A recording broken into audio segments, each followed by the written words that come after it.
Baiklah, saya akan membacakan materi yang pertama, yaitu komunikasi dalam konseling lintas budaya.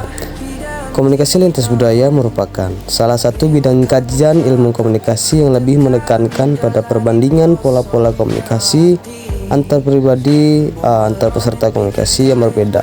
Kebudayaannya, studi lintas budaya berasal dari perspektif antropologi, sosial, dan budaya, sehingga kajiannya lebih bersifat in-depth description, yakni menggambarkan yang mendalam tentang perilaku komunikasi berdasarkan budaya tertentu.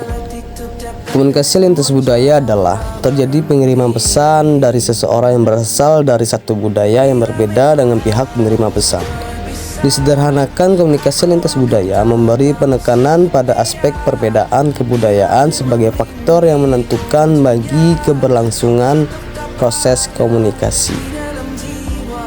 Materi yang kedua yaitu komunikasi efektif dalam konseling lintas budaya. Berbicara tentang efektivitas komunikasi berarti membahas seputar hasil komunikasi yang efektif, yaitu menekankan pada maksud atau tujuan yang jelas.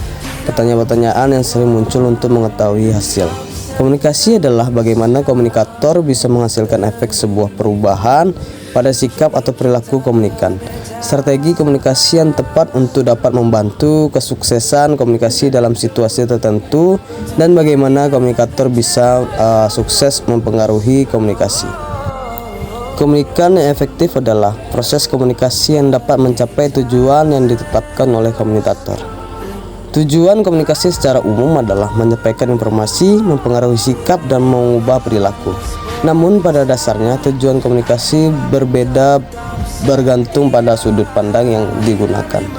Tujuan komunikasi bisa bergantung pada kepentingan sumber, kepentingan penerima, kepentingan sosial, dan kepentingan individual.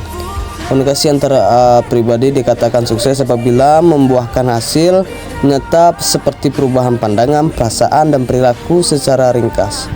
Menyatakan efektivitas komunikasi interpersonal adalah taraf sejauh mana akibat-akibat tingkah laku komunikasi sesuai dengan harapan komunikator. Yang ketiga itu perilaku verbal dan nonverbal dalam komunikasi konseling lintas budaya. Komunikasi verbal adalah komunikasi yang menggunakan kata-kata, entah lisan maupun tulisan. Komunikasi ini paling banyak dipakai dalam hubungan antar manusia.